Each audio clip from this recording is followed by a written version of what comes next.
Bloomberg Technos Ramadan Sparks Podcast, sebuah persembahan spesial di bulan Ramadan 2025. Berkolaborasi dengan Kode Marketing bersama Sandi Uno and Friends, kami hadir dengan obrolan inspiratif, tren bisnis dan inovasi yang menyala di bulan penuh berkah ini. Jangan lewatkan setiap episodenya. Saksikan hanya di Bloomberg Technos. Assalamualaikum warahmatullahi wabarakatuh. Selamat datang di Ramadan Spark, Bloomberg Technos bersama dan Kode Marketing. Hari ini kita bakalan ngebahas hal-hal yang sudah sangat relate dan dekat sama kehidupan kita sehari-hari. Apalagi kalau bukan Sisi? Oh, iya maaf. Lagi ngapain? Lagi lihat ini Winda, diskon. Diskon? Lagi nonton live. Iya, lagi mencari baju lebaran. Kalau boleh tahu beli di mana ya? Saya mau jadi Tokopedia. Tokopedia. Oke, teman-teman, kita kedatangan seorang tamu istimewa hari ini. Silakan Sisi. Boleh tadi kan nggak mas? Langsung ya. Langsung sama ordal. Orang dalamnya. Ini bukan ordal, ini lebih ke apa ya bahasanya orang primer. Langsung ke Mas Hilmi. Mas Hilmi, selamat datang. Selamat datang. Terima kasih teman-teman. Terima kasih Mas Hilmi. Ini adalah sekarang menjabat sebagai Ketua Umum Asosiasi E-commerce. Betul. Mas, untuk IDEA. IDEA singkatannya. Terus sekarang juga di Tokped untuk ini ya Mas, mimpin regulasi ya. Iya, Head of Public Policy-nya. Ya. Selamat datang Mas, terima kasih. Walaupun sudah ada short briefing Winda dan saya sudah langsung minta diskon. Iya, oke. Gimana tuh? Maksudnya boleh nggak cerita dulu sekarang sedikit kesibukan atau kegiatannya bahkan ini, silakan Mas. Oke, kalau kesibukan lately ya lebih ngurusin Tokopedia, ngeliatin kira-kira ada regulasi-regulasi apa yang perlu diadvokasi gitu. Terus sekaligus juga partnership apa yang bisa dikembangkan lagi lebih lanjut gitu ya dengan pemerintah khususnya. Dan tentunya ke e-commerce sebagai asosiasi ya gitu. Jadi ada banyak kegiatan juga sebagai ketua IDEA gitu. Jadi lagi berkutat di area-area situ aja sih. Oke. Ini tadi menarik ya, Win. Ada policy yang diadvokasi dan sebagainya. Ini kita mulai geser nih ya perbincangannya. Mas Hilmi ini membahas mengenai e-commerce. Ini kan kalau kita bahas e-commerce ini dari tahun kemarin ya Mas, ada winter lah, isunya beragam. Betul. Ini kalau asosiasi melihat ini Mas, apakah winternya ini berkepanjangan atau sebenarnya sudah near to end nih atau gimana Mas? Silakan. Hopefully near to end. Hopefully. Okay. Gitu. Karena optimis, kita harus optimis. Karena kita lihat juga sekarang trennya udah lebih banyak lagi variasi-variasi yang ditawarkan, inovasi-inovasi yang ditawarkan oleh e-commerce gitu, dan itu berhasil menggait banyak user yang semakin ingin terus berbelanja di e-commerce. Nah, kuncinya kan sebenarnya tetap relevan ya gitu dengan usernya, dengan target marketnya juga gitu. Dan kita lihat sekarang beberapa e-commerce di Indonesia juga udah semakin relevan, semakin sering digunakan oleh banyak masyarakat di Indonesia. Jadi kita pikir hopefully tech winter yang saat ini, yang dari mungkin 2 tahun yang lalu ya kita sudah mulai bergulir, dan mudah-mudahan akan segera berakhir. Amin. Di Ramadan ini Sisi tadi udah mulai menunjukkan itu akan berakhir segera ya dari habitnya. Oke. Mas, anyway, kalau ngomongin soal asosiasi e-commerce Indonesia, ada gambaran nggak sih gimana netizen Indonesia ini dalam bertransaksi online? Oke, bertransaksi online. Sahabat-sahabat saya, Mas. Saya termasuk.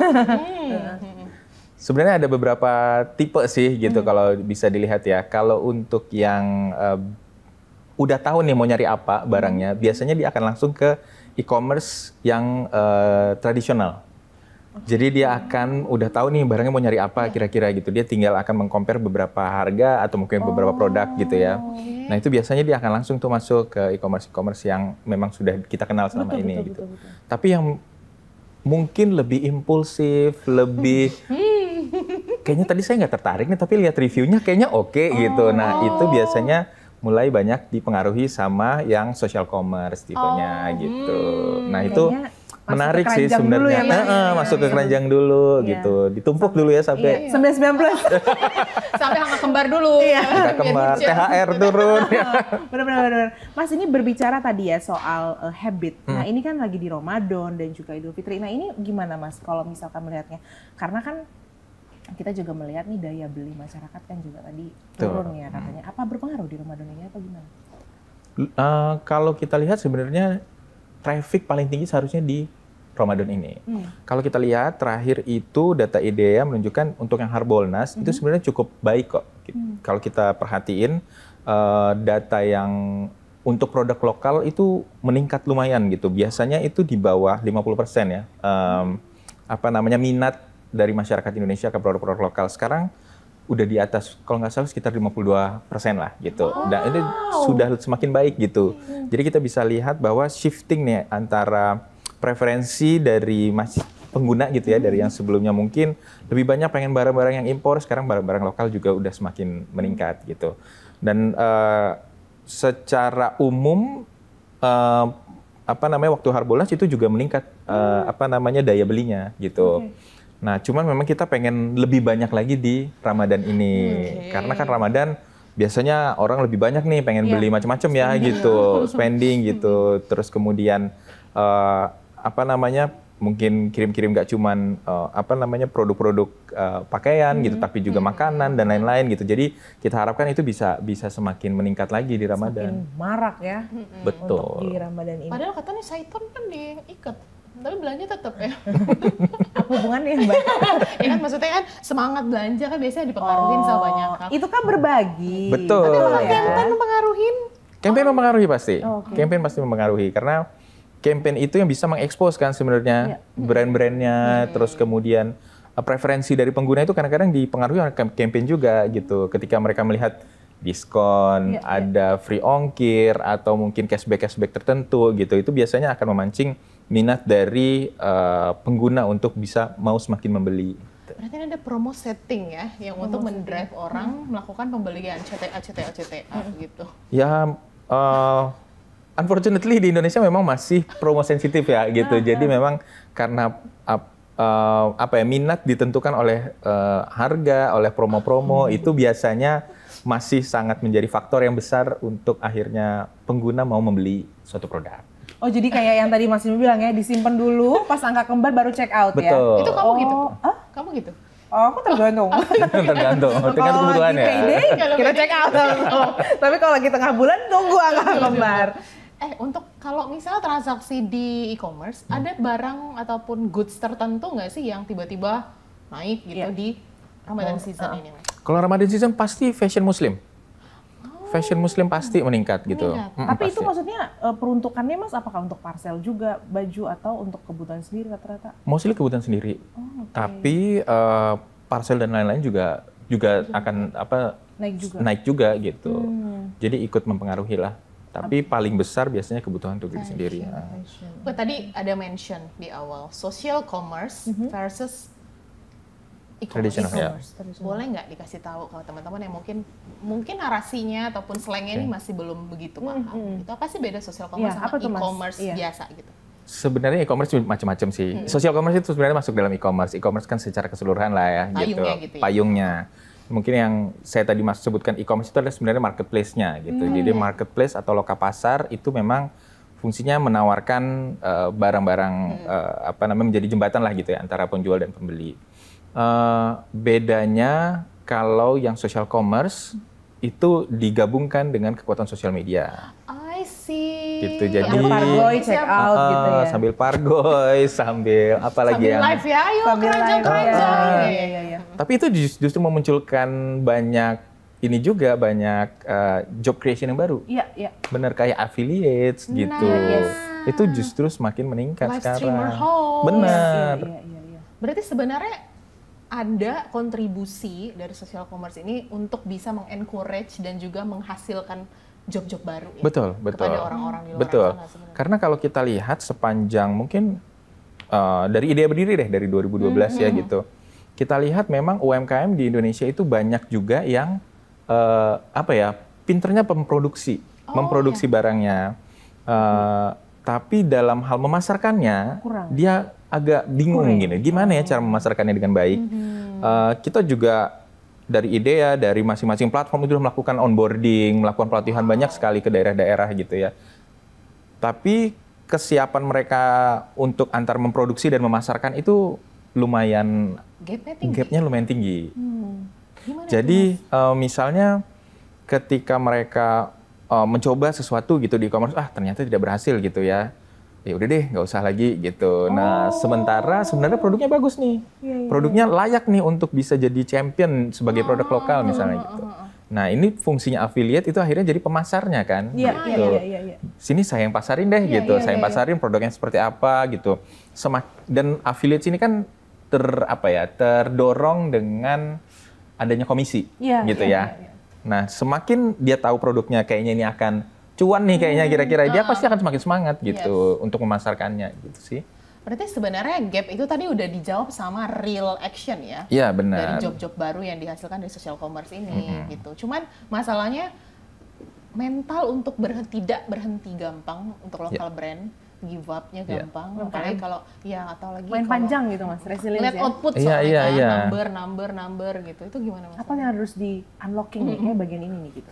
Gimana Mas? Agak rumit sih, soalnya sebenarnya ini tergantung motivasi kan gitu, karena banyak sekali memang yang UMKM yang akhirnya saya merasa cukup deh di sini aja gitu, merasa sebenarnya padahal kita sebagai pengguna, sebagai platform, sebagai asosiasi, sebagai sebagai yang melihat bahwa ini sebenarnya potensial sekali untuk bisa berkembang lebih jauh gitu. Itu kadang sebenarnya nggak ambi kurang ambi, tapi sebenarnya terbantu juga dengan yang tadi kayak afiliator kan sebenarnya gitu.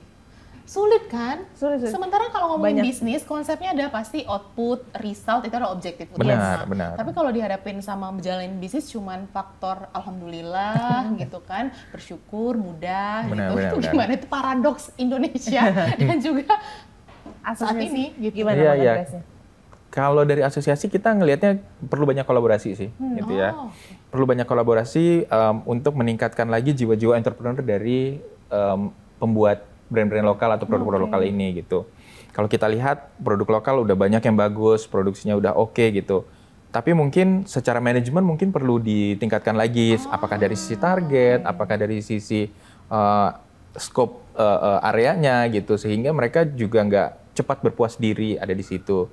Kenapa tujuannya mau begitu? Karena kita pengen sebenarnya masyarakat Indonesia itu yang menggunakan produk-produk Indonesia kan gitu, supaya dan platform itu gunanya itu juga adalah untuk memancing traffic kan. Betul. Untuk kita memperkenalkan kepada masyarakat bahwa ini nih ada produk yang bagus nih, ayo dibeli gitu. Nah itu tujuannya punya platform kan sebenarnya. Sehingga kita pengennya juga, ayo produknya semakin baik, kita juga semakin gencar kampanye kan ke masyarakat agar trafficnya semakin tinggi.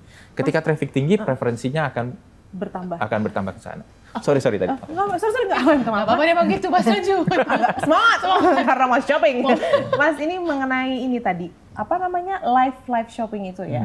Nah ini tuh ada banyak jokes, memes ya. FWP itu kayak banyak banget ibu-ibu dan nonton seharian tapi nggak check out live shopping. Nah pertanyaannya adalah sebenarnya habit live shopping ini seberapa besar sih transaksi dari live shopping ini? Apa jangan-jangan banyak malah justru bikin orang overthinking. Kayak kurang deh. Kayaknya ini gimana sih Mas sebenarnya habitnya? Habitnya sebenarnya belum ada datanya yang bisa dijadikan rujukan lah gitu. Tapi kalau memang secara umum pengamatannya memang kebiasaan dulu ini yang mau diciptakan gitu. Jadi mungkin kebiasaan untuk bagaimana orang bertransaksi dengan lebih mudah gitu. Terus kemudian bagaimana masyarakat juga jadi lebih melek gitu untuk melihat sebuah produk itu bisa direview secara langsung gitu loh. Ya kan misalnya kayak ini ada sepatunya kalau dipakai ukuran kakinya berapa gitu kan kelihatan. Baju kalau dipakai dengan berat badan segini, tinggi badan segini gitu. Nah itu akan memunculkan habit di masyarakat untuk mau mengecek dulu nih produk-produknya seperti apa gitu. Terus kemudian sehingga kita harapkan nanti juga kualitas dari produk akan bisa menyesuaikan gitu ya dengan hal tersebut. Karena banyak yang gituin. Ke toko dulu, nanti transaksinya online. Ya. Jadi nanti makanya mendingan daripada dia jauh-jauh nih ngongkos nonton live shopping. Oh itu maksudnya membiasakan dulu jadinya. Membiasakan dulu nih kayaknya gitu. Kita balik ke fenomena instant gratification. Kan generasi sekarang tuh suka hal-hal tuh secara cepat menyenangkan mereka, termasuk live shopping. Betul. Bisa dilihat size-nya, warnanya, bahkan suruh hostnya pakein gitu. Gimana fenomena ini yang memang bagus untuk one side ya, tapi untuk both side kan nggak semuanya bagus nih Mas. Both side-nya misalnya? instant gratification ini gitu. Boleh dipilih untuk satu site aja, cuma 2 site.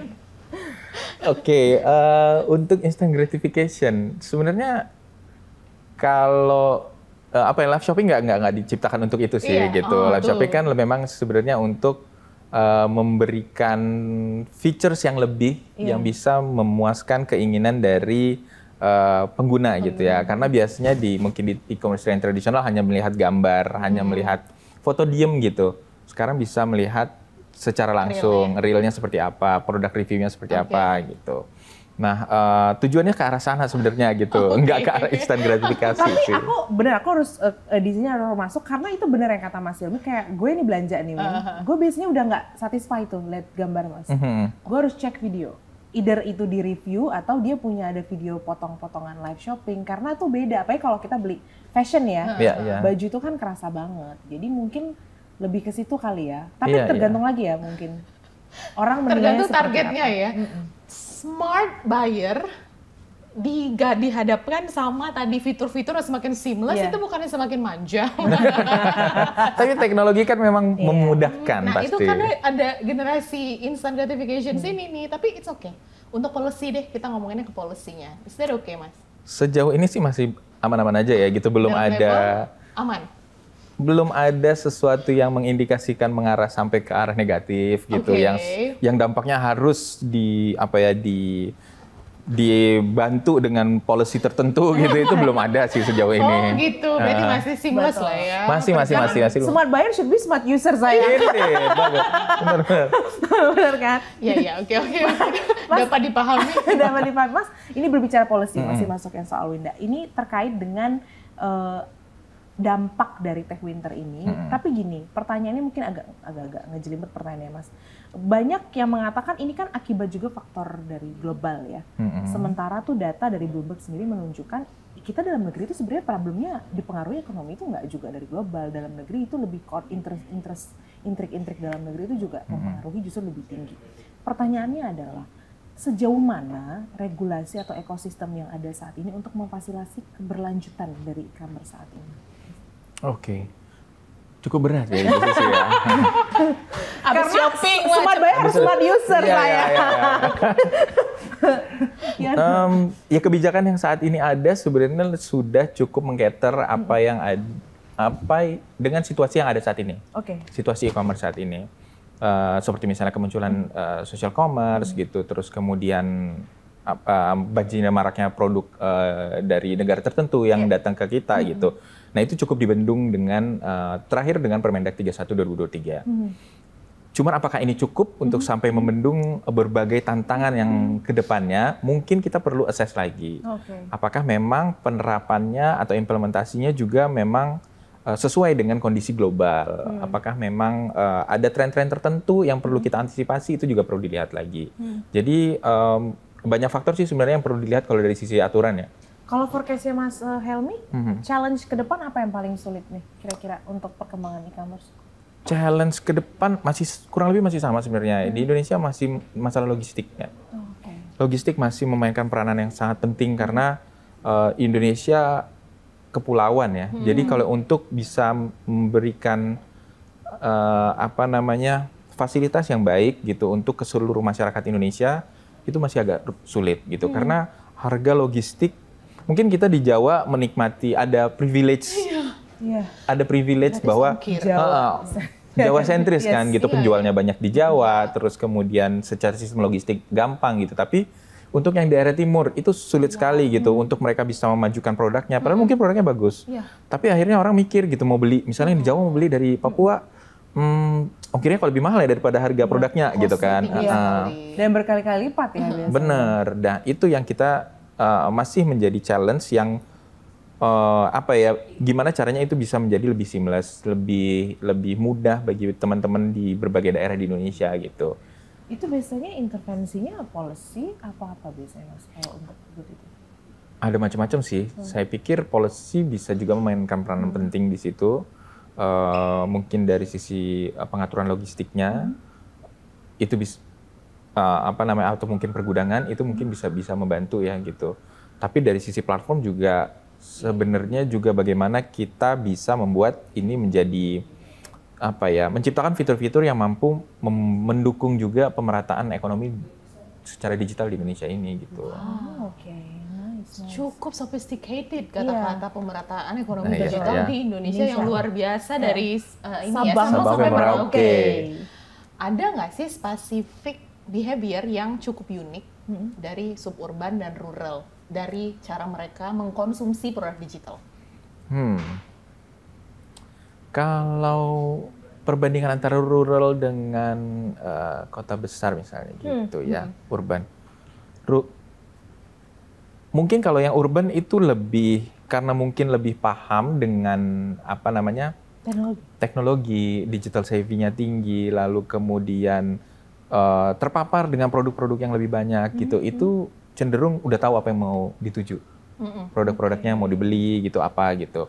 Lalu bagaimana cara membeli produk dengan tepat, terus apabila ada pengaduan itu harus kemana, itu lebih savvy. Kalau yang urban umumnya lebih impulsif. Rural itu umumnya lebih impulsif. Karena mereka nggak terekspos dengan baik gitu ya. Jadi lebih harus dipancing bahwa ini produk yang Nggak Mas, sorry, aku tuh ketawa karena aku paham banget yang dimaksud sama Mas Hilmi soal rural tadi Mas. Jadi aku tuh pernah lihat ada orang jualan voucher Mas, voucher kecantikan di e-commerce lah. Terus dia ngasih review satu. Si ibu ini dia bilang barangnya nggak sesuai dengan apa yang saya minta. Dia pengennya salmon DNA tapi dikasihnya voucher. Dia ngasih bintang 1. Ini contoh konkret ya. Iya. Nah itu contohnya gitu. Akhirnya kayak mau mengadukan apabila komplain dan lain-lain itu nggak tepat kadang-kadang gitu. Yang akhirnya merugikan dari si UMKM-nya kan atau sellernya gitu. Terus kemudian kalau kalau misalnya kayak ada fitur COD atau apa, itu tuh masih sering bermasalah gitu. Nah, jadi hal-hal semacam itu yang terlihat perbedaannya. The big issue, memang iya. Karena kita juga harus jadi smart netizen yang mengkonsumsi produk digital juga smart. Karena mereka juga nggak tahu apa yang mereka beli Mas kadang-kadang. Iya nggak sih? Betul. Nah, balik lagi ke PR besar kita kan sebenarnya ada proses literasi di situ, mengedukasi mereka sampai pada level tertentu. Saya pengen tanya dari sisi asosiasi dan juga mungkin sebagai seorang yang udah practitioner lah di bidang digital commerce, apa sih yang udah dilakuin sama Masnya, both side gitu ya, dalam ekonomi umat? Gitu. Oke. Kalau untuk ekonomi umat sebenarnya ada cukup banyak yang udah dilakuin juga. Ada masing-masing platform yang kita lihat juga sudah memiliki kayak bagian atau bukan bagian, tapi lebih kepada fitur khusus gitu yang di-expose atau ditampilkan oleh mereka untuk spesifik untuk melayani kebutuhan syariah. Misalnya kayak di Shopee ada Shopee Barokah kalau nggak salah namanya gitu. Terus di Blibli ada Hasanah kalau nggak salah gitu. Nah itu sebenarnya membuktikan bahwa masing-masing e-commerce itu juga melihat kok potensinya besar sekali di sana gitu. Kebutuhan misalnya pengguna pasti ada yang membutuhkan, misalnya saya pengen tahu dong barang-barang yang saya beli itu udah halal atau enggak gitu kan. Nah mereka yang akan nanti mensortir produk-produknya memang sudah dinyatakan halal, kemudian melihat mungkin sertifikatnya gitu ya, sehingga kemudian bisa ditampilkan. Itu terkait itu Mas, sebenarnya Islam itu kan ada cara-cara bertransaksi ya? Nah ini terincorporate nggak sih dalam regulasi e-commerce sendiri? Kalau regulasi e-commerce enggak. Enggak, maksudku dalam regulasi transaksi dalam e-commerce itu. Kalau yang spesifik misalnya yang melayani kebutuhan syariah tadi, kebutuhan umat tadi, itu ya. Jadi dia end to end akan dilihat apakah ini memang sesuai dengan hukumnya syariahnya gitu. Jadi mulai dari pemasangan produknya gitu, produknya memang sudah halal misalnya. Kemudian nanti supply chain-nya akan dilihat lagi gitu. Apakah ini memang sesuai dengan hukum syariah? Lalu kemudian sampai kepada pengiriman dan pembayaran itu semuanya mengikuti hukum syariah. Wow, amazing. Berarti emang sebenarnya sudah dilakukan gitu ya? Sudah dilakukan. Tinggal konsisten. Benar. Berarti Menurut lu, kalau misalnya kan sekarang di dalam Islam tuh kan selalu disebutkan kalau apa-apa harus transparan ya, nggak boleh bohong, nggak boleh ada fake produk. Fake produk deh kita ngelihat sekarang gimana Mas? Literasi dan juga policy deh yang udah dilakukan untuk tadi. Kok jualnya fake produk? Gitu. Sebenarnya dari aturannya kan udah nggak boleh ya. Dari aturan Permendak itu udah melarang bahwa semua barang yang dijual itu harus sesuai dengan deskripsinya kan. Gitu. Karena itu untuk perlindungan konsumen kan. Namun tetap pasti akan ada aja cara-cara yang nakal-nakal nih, gitu ya. Nggak semua pasti penjual di situ yang jujur gitu. Pasti ada aja gitu yang memanfaatkan celah lah gitu. Nah ini yang sebenarnya perlu kita tingkatkan lagi, apakah dari sisi mengetahui apakah produk-produk ini memang produk-produk yang dilarang atau produk-produk palsu gitu. Itu perlu lebih gencar lagi lah dari masing-masing e-commerce untuk bisa melihat hal tersebut. Tapi saya yakin sebenarnya di masing-masing itu udah punya sistemnya sendiri-sendiri untuk melihat bagaimana mereka bisa mencari tahu bahwa ini produk sebenarnya palsu atau enggak sih. Gitu. Ada punishment-nya nggak? Kalau ketahuan ini nggak amanah nih sellernya gitu. Harusnya sih pertama pasti ada. Harusnya ada. Minimal yang pertama kontennya harus di take down kan gitu. Kontennya di take down berapa kali pasti akan berpengaruh pada poinnya. Benar, rate-nya. Ratingnya pasti akan berpengaruh. Saya pedagang kayaknya. Benar. Kamu jualan diam-diam ya? Setelah itu kalau lama-kelamaan pasti bisa jadi akunnya ditutup. Berarti bagus ya, udah ada rewards and punishment pasti gitu. Mas ini masih berbicara soal fake. Ini kan juga ada fake, hoax, dan sekarang ada AI. Ya kan? Nah ini kan semakin ketat nih pengawasannya harusnya. Nah kalau dari sektor policy, apa sih yang harus di-prepare atau ada inisiatif apa Mas untuk mengantisipasi ini ke depan? Memang AI di Indonesia pengaturannya masih sifatnya SE ya, surat edaran dari Kominfo gitu, yang mengatur bahwa penggunaan AI itu bukan aturan lah, lebih kepada pedoman agar kita bisa memiliki etika dalam menggunakan AI gitu. Jadi lebih kepada etikanya. Nah ini yang sebenarnya itu berlaku secara umum ya, berlaku sangat umum dan sangat terbuka kesempatan untuk memanfaatkan AI secara positif sebenarnya. Dan itu yang sebenarnya sudah dimulai dilakukan oleh teman-teman termasuk di e-commerce. Kalau di e-commerce biasanya digunakan untuk produk preferensi kepada masyarakat, kepada penggunanya, gitu. Jadi produk yang rekomendasiin, iya, semakin relate, semakin relevan, gitu, berdasarkan dia biasanya beli produk apa, gitu, atau mungkin pernah ngelihat produk apa yang dia like, gitu. Nah itu yang akan nanti datanya terkumpul dan kemudian direkomendasikan produk-produk tersebut. Jadi itu AI Win, jangan kayak ngomong, oh Tuhan tahu maksudku yang ini. Bukan gitu cenayang, ya. Cenayang. Bukan itu ya? nggak cenayang sayang, itu science. Teknologi sih ya. Based on AI. Ini tapi AI at the same time membawa problem baru nih Mas. PHK semakin tinggi juga kan adanya AI. Ini preparation-nya dari dunia e-commerce seperti apa Mas? Preparation-nya kalau dari dunia e-commerce, kita tetap percaya bahwa sebenarnya AI itu adalah tools yang membantu, bukan menggantikan. Jadi kita tetap melihat bahwa kebutuhan sumber daya manusia masih sangat tinggi untuk pengelolaan dari e-commerce sendiri. Ada banyak hal yang sebenarnya nggak bisa digantikan sama AI. Meskipun misalnya AI bisa memprediksi, bisa memberikan pattern tertentu gitu, tapi untuk pendekatan-pendekatan humanis mereka masih belum bisa dilakukan gitu. Karena itu sebenarnya masih sangat butuh judgment maupun decision dari manusia gitu, dari sumber daya manusia yang ada. Karena itu bagaimana sebenarnya AI ini ditempatkan dalam proporsinya. Itu yang dari yang kita lihat dari masing-masing platform dalam menggunakan AI. Assisting. Interesting. Tapi ada lagi setelah tadi banyak konsekuensi yang harus dihadapin semakin tingginya teknologi. Cuman kan juga kita harus menyadari mau nggak mau, suka nggak suka itu akan berdampak juga sama kita gitu. Kitanya nih jangan yang jualannya deh. Kita sebagai user kita harus siap ngapain Mas? Harus lebih smart pastinya. Tadi kan disebutkan smart apa? Smart buyer, smart user. Benar, harus smart. Harus bisa membedakan sebenarnya AI. kan apa ya, misalnya tawaran-tawaran produk gitu, itu harus lebih paham gitu. Apakah ini memang di-generate oleh AI? Itu kan biasanya kelihatan lah ya, gitu bentuknya. Dan apakah ini memang genuine gitu? Mungkin itu bisa dipahami terlebih dahulu gitu. Dan jangan langsung apa ya, gegabah gitu ketika mau membeli sesuatu karena dipromosikan, tapi dilihat dulu apakah ini memang dipromosikan secara tepat gitu. Ada kok AI yang mempromosikan secara tepat juga ada. Iya, gitu. karena kan kita baper aja kok dia tahu apa yang aku mau. Ya Allah dia Maya aja baper banget. Astaga naga. Gitu sih. Iya. Silakan kayak Sisi masih banyak pertanyaan yang mau di-follow. Panjang ya kalau gitu. Sebenarnya gini Mas, sebenarnya lebih ke arah ini sih, si AI ini lagi tadi ke depan nih kan sama ada ketakutan juga sama e-commerce ini sebenarnya seperti apa. Nah kalau Mas Hilmi melihat forecast-nya ini ke depan, apakah belanja online ini akan menjadi habit yang akan di mana-mana? Kalau sekarang kota besar ya rata-rata, atau pertumbuhannya akan di kota-kota besar aja sebenarnya? Kalau Mas Hilmi gimana? Saya melihatnya ini sangat tergantung dengan infrastruktur sebenarnya.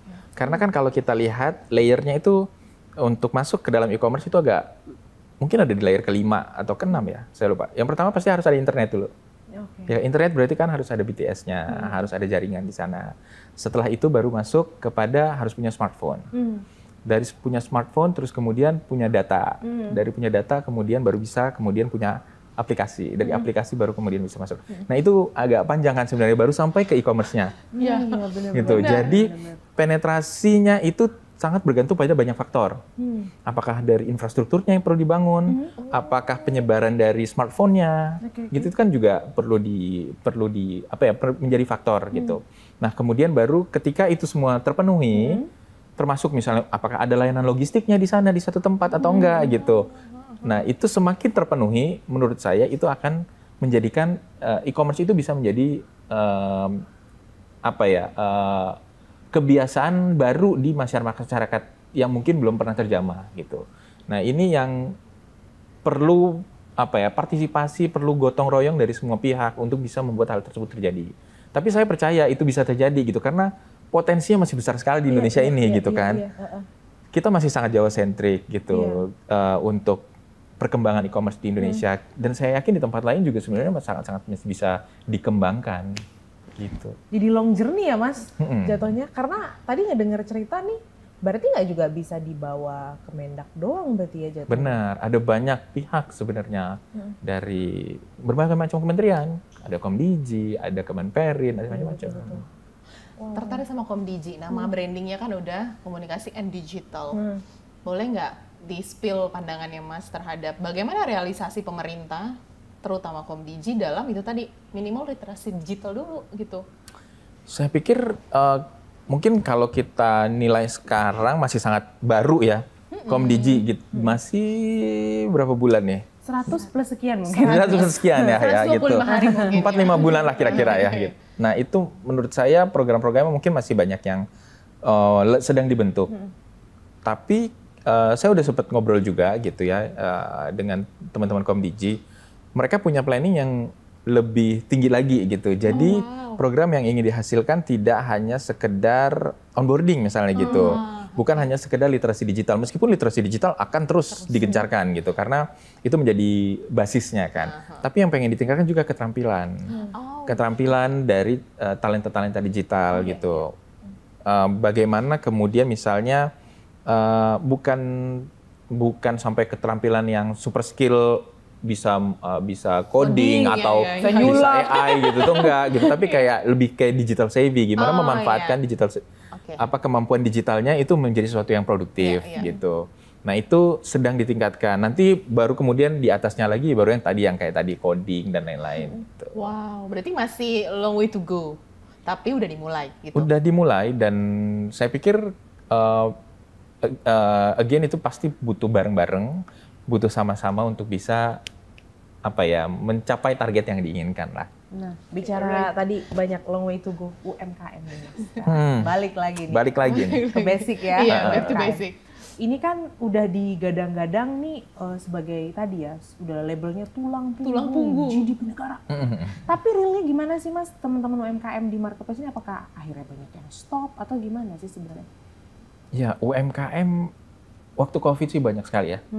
waktu COVID banyak sekali yang masuk karena memang keadaan memaksa mereka untuk mau nggak mau berjualan online karena nggak bisa berjualan secara offline kan.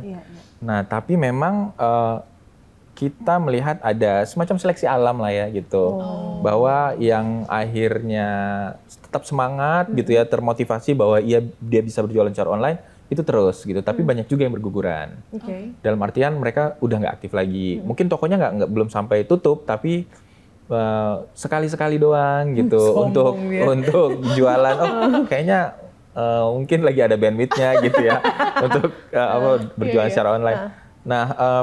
Tapi potensinya masih besar banget sebenarnya gitu, karena kalau data dari Kemendak kemarin sempat ada diskusi, kita lihat juga yang masuk dalam penetrasi pasar itu baru sekitar 8% untuk masuk dalam pasar e-commerce gitu dari pedagang-pedagang yang ada gitu.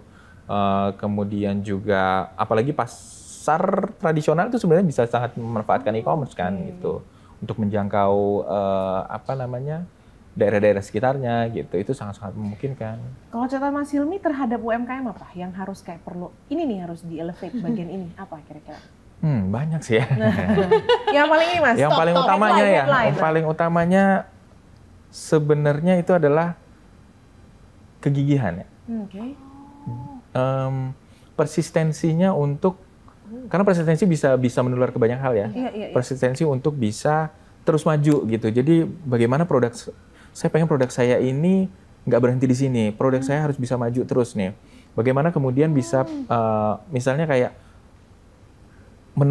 ada beberapa hal yang menjadi challenge. Oh ini harus bisa saya tembus gitu. Nah itu sebenarnya dengan persistensi itu akan bisa membantu mereka untuk mencapai hal yang jauh dari yang mungkin ditargetkan gitu. Itu dikit ya Mas yang punya UMKM? Sedikit. Jangan menyerah gitu maksudnya. Sedih juga ya, maksudnya ternyata itu cukup bare minimum ya Mas dalam berusaha. Sampai level itu. Iya. Kalau kita ngomongin soal e-commerce dan juga free trade, gimana e-commerce luar kita bisa pasang badan aman beli di sini aja gitu. Nah itu kembali lagi kepada bagaimana kemudian kita menciptakan preferensi dari user kepada produk lokal kan? Yes, benar. Karena begitu produk lokal diminati, masyarakat di Indonesia atau para pengguna e-commerce saya lebih memilih produk Indonesia, otomatis banyaknya gempuran kita bisa bertahan gitu. Nah itu kita bisa zen bahwa preferensinya nggak akan goyang nih. Gitu. Jadi tapi kan untuk membuat preferensi itu lumayan PR ya gitu. Dari sisi produksi banyak, bahwa produksinya harus konsisten kualitinya juga harus terus dijaga. Dari inovasi-inovasi mungkin kayak fashion yang semakin hari semakin relevan itu juga harus dilakukan gitu. Itu banyak yang harus dilakukan. Terus kemudian dari sisi platformnya juga mengkampanyekannya gitu. Sampai akhirnya nanti masyarakat yang memilih bahwa saya maunya produk lokal. Berarti key drivernya itu adalah produk lokalnya itu kan ya Mas ya. Berarti kuncinya sebenarnya adalah megang si brand UMKM ini untuk tetap persisten dan tidak menyerah. Benar. Agar tetap dipilih dan preferensi kita balik ke lokal. Betul. Jadi tetap aman. Ya, insya Allah. Insya Allah. Mas Hilmi berbicara produk pasar luar. Mas Hilmi confident nggak sama UMKM kita untuk bersaing sama di pasar luar? Kalau kita yang ke pasar luar gitu ya? Confident nggak? Sejauh ini, kalau dari asosiasi kita ngelihatnya ada beberapa kan yang sudah mencoba untuk melakukan gitu ya, beberapa platform. Mungkin yang paling terasa itu adalah belum bisa membaca selera market luar. Berarti research dong Mas? Harus research. Karena mungkin beberapa contoh produk yang sudah berhasil ya, misalnya Kopiko, Indomie, itu rasanya beda-beda di setiap negara kan? Iya benar. Nah kenapa? Karena mereka research pasti. Kemasannya bentuknya berbeda, ada yang tampilannya rame, ada yang tampilannya simple. Nah itu mereka memastikan bahwa produknya akan diterima di market yang mereka tuju gitu. Nah itu yang masih menjadi kelemahan dari usaha lokal kita yang coba ingin mau ke luar negeri, pasar luar. Karena masih ngerasa bahwa ini udah bagus, sudah diterima dengan baik di masyarakat kita, lalu kemudian dilempar keluar, kok nggak laku ya gitu. Berarti secara sources ada dong Mas yang kurang tadi research atau Gimana? Mungkin research menjadi fondasi utama ya. Fondasi utama untuk melihat kebutuhannya di sana apa sih? Masyarakat sana sukanya apa sih yang dituju? Terus kemudian model packagingnya seperti apa gitu, rasanya seperti apa?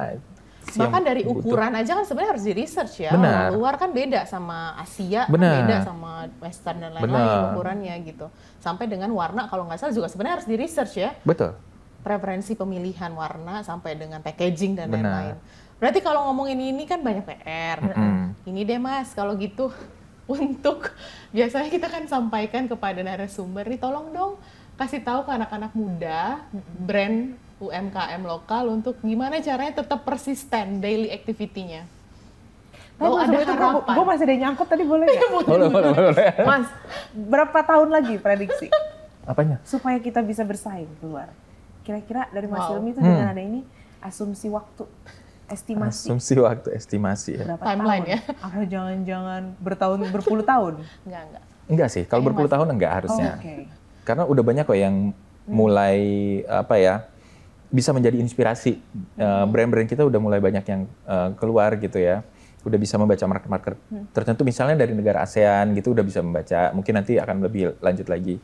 Dan itu sebenarnya bisa kalau memang para pelaku usaha lokal yang kecil-kecil masih belum bisa punya riset yang mendalam, bisa lihat dari para inspirasinya nih gitu. Misalnya kayak skincare yang mungkin udah keluar, gimana sih packagingnya gitu. Ya produk-produk yang udah berhasil itu bisa di-copy kok sebenarnya gitu. Resepnya apa gitu. Sebenarnya bisa. Jadi tinggal bagaimana kemudian kita mengakselerate. Dan dengan adanya teknologi yang semakin semakin berkembang, e-commerce yang luar biasa dinamisnya ini juga akan semakin ada aja inovasinya yang dilakukan gitu. Saya pikir nggak perlu waktu puluhan tahun sebenarnya untuk bisa menjangkau market luar. Alhamdulillah. Sampai generasi emas kita aman Amin. ya. Insya Allah ya. Allahu Akbar. Izin? Mas? Izin? Pertanyaannya tadi. Tadi tentang Gimana akhirnya ini persistensi ditularkan kepada para anak generasi muda yang sedang menjalankan bisnisnya gitu. Karena kan kalau basic fundamental yang ada do some research, kadang-kadang mereka tuh ngerasa itu untuk menginvestasikan biaya, waktu, energi ke research itu jadi bikin mereka nggak bisa produksi produknya, Mas. Ya, gitu. Gimana Saya pikir ini udah disampaikan berkali-kali juga ya sama orang, sama banyak pembicara gitu. Salah satunya mungkin adalah jangan pernah menyerah aja sih. Jangan menyerah. Jangan menyerah. Kita karena begitu lagu lokal ya. Karena gitu ditanamkan bahwa saya nggak boleh nyerah nih. Itu tuh akan tercipta persistensi tadi gitu. Tapi capek Mas, gitu misalnya. Yang curhat. Kembali lagi kalau capek kan jangan pernah menyerah itu tadi gitu. Jangan menyerah, ya oke. Kalau capek itu duduk sayang, nunggu iftar buka puasa. Don't quit. Yes. Betul. Jadi ambil jeda dulu. Iya. Gitu ya. Mas. Ya. Apa kata orang bijak tuh? Bukan saya sih. Tetangga saya. Ya, jangan keluar yang diubah itu metodenya apa ya kayak gitu-gitu lah. Pokoknya intinya lu jangan mudah menyerah lah gitu kan. Seperti kita. Di Ramadan Spark tidak pernah menyerah untuk menyajikan dialog sangat insightful dan conversation yang terkadang bermutu, terkadang ya terserah kalian. Karena itu tergantung dari point of view dan point of view sampai dengan penerimaan konten. Betul. Yang penting jangan menyerah untuk semangat beribadah selama bulan puasa. Jangan lupa belanja online karena ada promo-promo menarik sebelum hari raya. Betul. Tetap saksikan Ramadan Spark sambil berbelanja online bersama Tokopedia. Dan saksikan selalu episode selanjutnya. Saya Visi Aspasia dan juga Winda dan juga Mas Hilmi mengucapkan terima kasih. Sampai jumpa. Assalamualaikum warahmatullahi wabarakatuh. Makasih.